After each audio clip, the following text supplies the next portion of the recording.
Bertanya tentang khusyuk. Khusyuk, oke. Ini salah satu yang sulit ya. Saya pribadi kerjakan dalam sholat. Ya. Kebetulan saya profesinya dokter bedah, jadi banyak masalah-masalah pasien yang saya pikirkan dan itu terbawa dalam sholat. Ya. Sehingga dalam sholat sulit sekali. Sampai mungkin lupa rakaat gitu. Ya. Nah, seandainya begitu mungkin ada kiat-kiat apa yang Ustadz bisa berikan, bagaimana saya bisa khusyuk dalam sholat. Mungkin tadi ceramah Ustadz juga bahwa kita harus memahami bacaan, memahami, tapi saya udah mencoba untuk menghafal apa segala, tapi mungkin sulit bagi saya untuk menghafal bacaan-bacaan Al-Quran tersebut.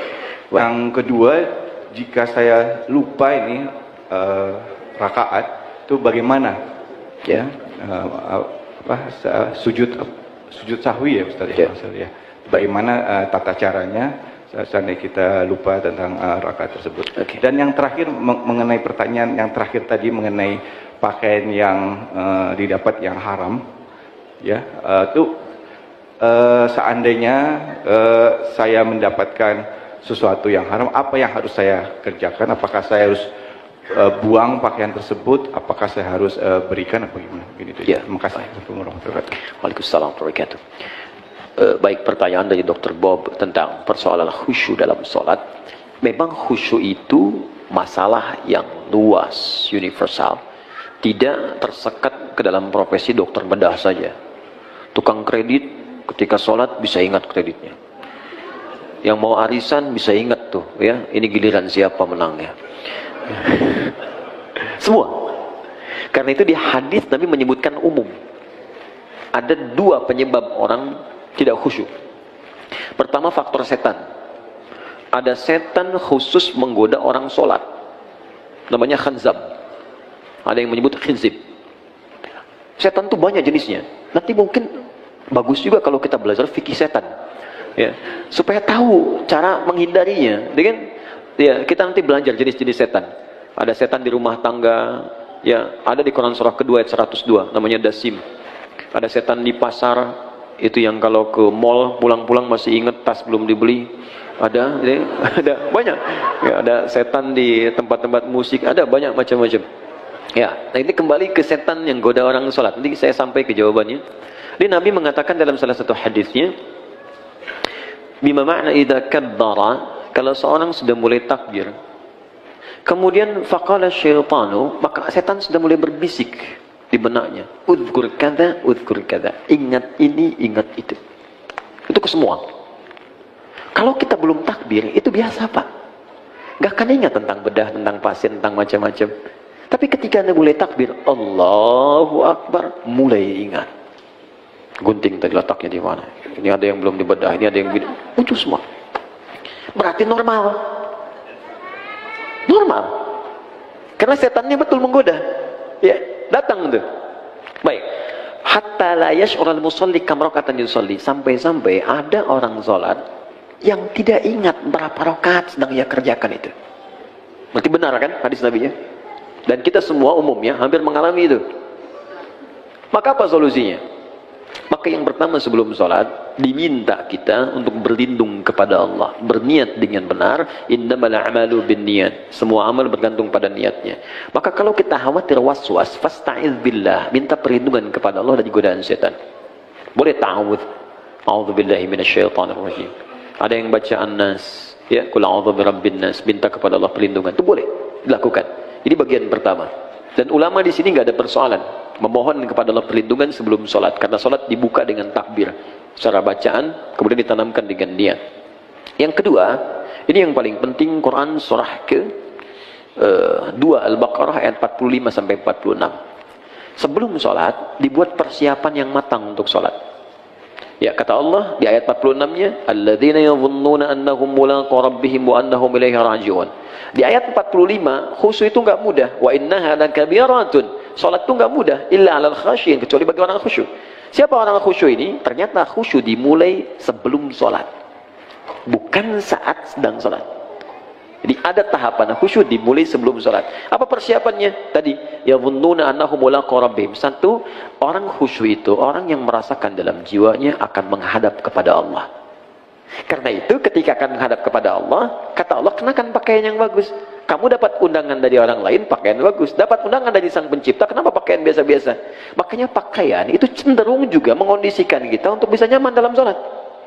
Silahkan cek, pakai kaos oblong, ya, dengan pakai baju koko, sama-sama sah menutup aurat. Tapi rasanya lain kan? Ya kan? Oke. Kemudian yang paling menarik, di ujungnya, wa annahum ilaihi raji'un. Tenang sebentar. Kalau Anda mendengar kalimat raji'un, raji'un, raji'un, apa yang terbayang? Inna lillahi wa inna ilaihi raji'un. Nah, dalam sholat itu ketika kan sholat, kalau ingin khusyuk kata Allah, rasakan mungkin ini sholat terakhir yang Anda kerjakan dalam hidup.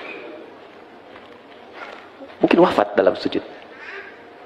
Apa yang Anda pikirkan membedah orang kalau Anda wafat sekarang? Apa yang Anda pikirkan tentang gunting, tentang segalanya, tentang selang, tentang infus? Kalau Anda wafat sekarang, apa yang mau Anda kerjakan kata Allah? Percuma pikirkan semuanya.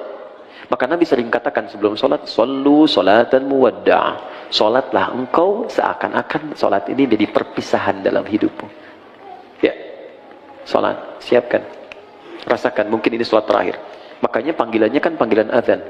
Adzan, an-nida, panggilan. Oke, saya ganti namanya. Andi, ada namanya di sini? Tidak ada. Baik, kalau tidak ada, oh ada. Baik, kalau ada saya ganti dulu. Asep, ada? Ada. Ah, pasti nggak ada. Suneo. Nggak ada kan? Ah, pasti nggak ada. Suneo dipanggil Allah. Apa artinya? Kita dipanggil tiap hari. Adi dipanggil Allah, Bob dipanggil Allah, Hasan panggil Allah, Andi panggil Allah. Allahu Akbar dipanggil kan? Mungkin sholat itu panggilan terakhir dalam hidup kita. Kalau kita sudah merasa itu panggilan terakhir dalam hidup, boleh jadi di situ kita akan mulai merasakan kenikmatan untuk pasrah kepada Allah. Kalau wafat dalam sujud itu. 2. 3. Ada isyarat di Quran surah ke-29 ayat ke-45. Utslu ma uhiya ilaika minal kitab. Sebelum sholat baca dulu, pahami dulu, rasakan dulu semua makna bacaan dan gerakan dalam sholat. Wa aqimis sholah, baru tunaikan sholat dengan sempurna. Jadi ketika kita merasa akan wafat, kita merasakan baca Allahu Akbar, Allah Maha Besar, pikiran menerjemahkan. Hati meresapi, Allah saya mengatakan kau Maha Besar, tapi dalam hidup saya selalu merasa besar dalam hidup. Pekerjaan saya katakan yang paling besar dalam hidup, dan seterusnya. Itu perasaan akan terbawa. Sehingga membantu kita bisa lebih fokus dan nyaman dalam sholat. Jelas sampai di sini? Untuk bagian yang pertama. Karena itu saya sarankan, jangan capek dulu untuk semua dikerjakan. Sepekan ini saya mau belajar takbir dulu, pahami dulu. Sepekan kemudian saya belajar untuk iftitah. Selanjutnya saya belajar Al-Fatihah sampai sempurna kita. Bahkan ada ulama yang mengatakan ingat sholat saja sudah bagian dari khusyuk. Wah, ini 5 menit lagi adzan zuhur nih. Sudah ingat tuh, itu bagian dari khusyuk. Oke? Baik. Kemudian yang selanjutnya saya lompat ke bagian terakhir. Yang haram ketika hadir dalam jiwa kita atau kehidupan kita, bagaimana solusinya? Kalau dari pakaian dan sebagainya, ada sebagian yang ekstrem mengatakan buang, ada yang mengatakan bakar. Tapi kalau ada dari manfaat-manfaat bisa digunakan secara sosial, maka jumhur ulama lebih menyarankan arahkan kepada kepentingan sosial. Misal ada harta haram berupa uang misalnya kan didapatkan, kita tahu ini haram. Walaupun misalnya hukum setempat mengatakan boleh, tapi saya katakan ini haram nih secara agama. Maka Anda ingin bebaskan dari itu, maka kemanakan ini? Maka ulama jumhur mengatakan mayoritas berikan untuk kepentingan sosial, bikin jalan, bikin bangunan, bikin macam-macam yang sifatnya tidak konsumtif, ya, bukan dimakan. Jadi jangan berikan pada anak yatim, jangan berikan pada fakir miskin, tidak. Untuk yang sosial sifatnya.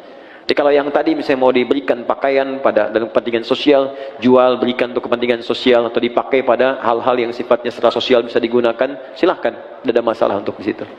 Saya kira itu yang bisa saya sampaikan.